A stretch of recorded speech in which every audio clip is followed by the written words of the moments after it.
கொதித்து கொண்டு தேசியம் என்று கூறி மக்களை ஏமாற்றி இதெல்லாம் ஒரு அரசியல் ஒரு நாடகங்கள் தான்.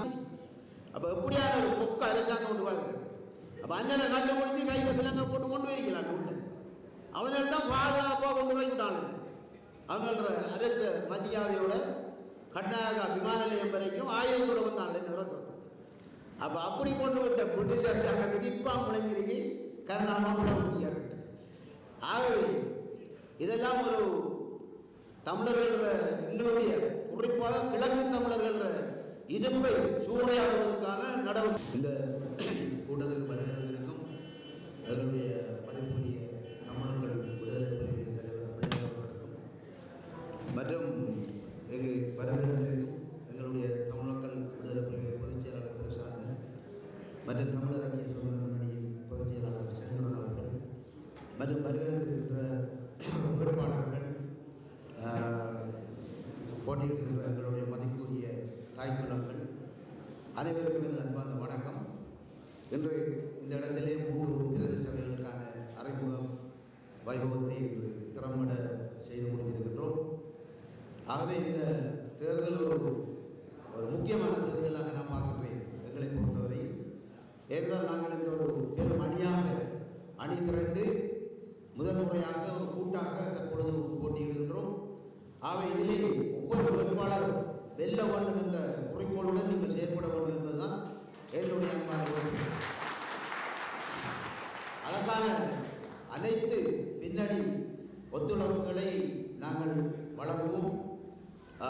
தற்பொழுது உங்களுக்கு தெரியும், இந்த கூட்டமைப்பு உருவாக்கப்பட்டது பிற்பாடு பொறுத்து கொள்ள முடியாத பலர் கலக்கமடைந்திருக்கிறார்கள். இது உங்களுக்கு தெரியும், உலகாலம் இல்லாத எதிர்ப்பெல்லாம் தற்பொழுது உருவாகி கொதித்து கொண்டிருக்கிறார்கள். அதாவது எங்களுடைய மட்டக்களப்பு தமிழில் இருந்தால் சுங்காமி கொதிக்கிறத போல கொதிக்கிறாங்க இந்த வெளிநாட்டில் கிடக்கிறவர்கள் அப்படின்னு. அதாவது புலம்பெயர்ந்து வாழ்கின்ற மக்கள் எல்லாருமே அங்கே படித்தவர்கள் வர்த்தகர்கள் அவங்க இதை பற்றி சிந்திக்கிறது இல்லை, செயல்படுறது. அங்கே இந்த ரோடு கூடி திரிக்கிறார்கள், அங்கே பாத்ரூம் கழுவி திரிக்கிறார்கள் தான் கத்துற கிடக்கு. அப்போ அவங்க கிடந்து கொத்திக்கிறாங்க, என்ன பொறுத்து முடிகிறாங்க. அடுத்தது தமிழ் தேசிய கூட்டம் உங்களுக்கு தெரியும், அவங்களோட தோல்வியான அதுக்குரிய அத்திவாரத்தை நாம் முடியும் என்றால் முதல்ல நாங்கள் தோற்கடிக்க வேண்டியார்கள் தமிழ் தேசிய கூட்டம்.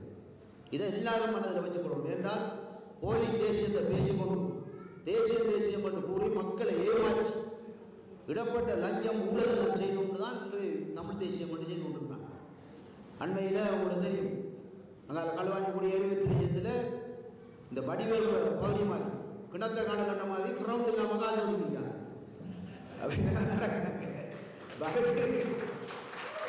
வழக்கு போட்டிருக்காங்க. இப்போ அந்த பிரச்சனைலாம் வரும். அப்போ இவங்களோட வண்டவாளங்கள்லாம் உணர்ந்து விடுவாங்க மக்கள். அப்போ இதை நாம் புரிந்து கொண்டு செயற்படணும். என்றால் உண்மையிலே இதில் இருக்கின்ற வேட்பாளராகிய உங்களுக்கு தான் இந்த உரிமையும் இந்த மக்களை நிர்வகிக்கிற திறமையும் கடமையும் உங்களுக்கு. அதுதான் நாங்கள் உண்மையிலே ஏற்றுக்கொள்ள வேண்டும். இல்லை என்றால் உண்மையிலே இந்த போராளிகளாக ஏற்பட்டவர்கள் மாநில குடும்பங்கள் இதில் இருந்து வருகிறவர்கள் தான் உண்மையிலே எங்களுடைய மக்களை ஆள வேண்டும்.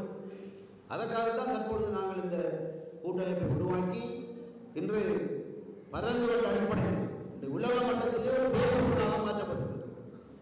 அண்மையிலே உங்களுக்கு தெரியும், பிரித்தானிய அரசாங்கம் கருணாமனுக்கு தடை விதிச்சிருக்கோம் வரையில. இப்போ நாங்கள் பிக்கியாக இருக்க போகிறோம் பிரிட்டிஷ் அரசாங்கத்தில் தடை விதிக்கிறதுக்கு உலக. அப்போ இவ்வளோ நாள் இந்த கடை இப்போ கூட்டு சேர்ந்தோடனே தடை விதிச்சாங்க. அப்போ இதில் உண்மையாக உங்களுக்கு தெரியும், இதெல்லாம் ஒரு அரசியல் ஒரு நாடகங்கள் தான்.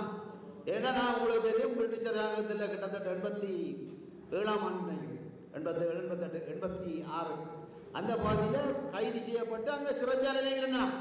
கிட்டத்தட்ட 8 மாதம் இருந்தீங்க. அப்போ 8 மாதம் தான் சிறைச்சாலையில் இருக்கக்குள்ள கண்டுபிடிக்காத குற்றச்சாட்டை இப்போ பிரிட்டிஷ் அரசாங்கம் கண்டுபிடிச்சிருக்கு. அப்போ எப்படியான ஒரு பொக்க அரசாங்கம் கொண்டு வாங்க. அப்போ அண்ணனை கண்டுபிடித்து கையில் விலங்க போட்டு கொண்டு வரீங்களாங்க உள்ள அவர்கள் தான் பாதுகாப்பாக கொண்டு போய்விட்டாங்க. அவங்களோட அரசு மதியாவையோட கர்நாடகா விமான நிலையம் வரைக்கும் ஆயுதத்தோடு வந்தாங்க நிறக்கிறது. அப்போ அப்படி கொண்டு விட்ட பிரிட்டிஷ் அரசாங்கத்துக்கு இப்போ முழங்கிருக்கு கருணாமாப்பிள்ள. ஆகவே இதெல்லாம் ஒரு தமிழர்கள் எங்களுடைய குறிப்பாக கிழக்கு தமிழர்கள் இருப்பை சூறையாடுவதற்கான நடவடிக்கை. இதற்காக புலம்பெயர்ந்து வாழ்கிற சில அடிவண்டிகளும் ஒத்துழைத்து கொண்டிருப்பாங்க. அப்போ இதெல்லாம் வீசி அறிந்து வந்து நாங்கள் பழமொழிக்கு காய்க்கிற மரத்துக்கு தான் கல்லு. அப்போ இப்போ எங்களுக்கு தான் அறிவு விளங்காத. அதால் நிச்சயமாக என்ற வெற்றி உறுதி. இது மாத்திரமில்லை, கிழக்கு மாநசபையை நாங்கள் கைப்பற்றோம். இதுதான் நோக்கம். கிழக்கு மாநசபை தவறுமாக இருந்தால் இன்று முஸ்லிம் தலைவர்கள் ஆதிக்கம் வளர்ச்சியடைந்து தமிழர்கள் இடுப்புகள் நிலப்பிரதேசங்கள் அனைத்தும் குட்டிச்சு வராக்கப்படும். ஏண்டா இப்போ தமிழ் தேசிய கூட்டமைப்பு உங்களுக்கு தெரியும், கல்முனை பிரதேச சபையில் இப்போ விளக்கப்பாடு போயிருக்காங்க.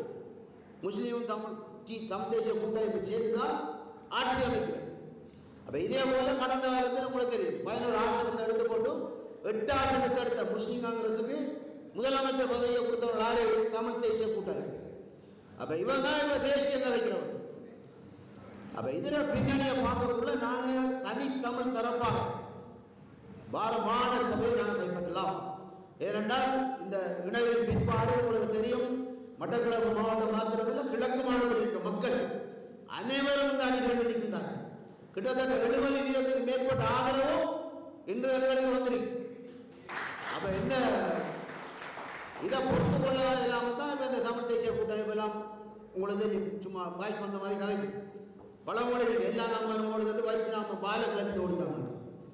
ஆறுன்னா சிறுநேசன் என்ற நாம் கிட்ட அறிஞ்சிருப்பாரு. உங்களுக்கு தெரியும், அவர் தமிழ் தேசிய கூட்டமைப்பு ஆறுன்னு தெரியாமல் அதை உருவாக்கியது நான் தான். அந்த காலத்தில் அவர் எங்கே இருந்தாருன்னே தெரியாது. ஆகவே இதில் வந்து கலக்கம் முடித்து போயிருக்கின்றார்கள். ஆகவே நாங்கள் வெல்ல போகிறது உறுதி. ஆகவே இந்த வெற்றியை நிலைநாட்டித்தார ஒவ்வொரு வேட்பாளர்களாக நீங்கள் இருக்க வேண்டும் என்பதை உங்களுடன் அன்பாக கேட்டுக்கொண்டு விடைபெற்றுக் கொள்கிறேன். நன்றி.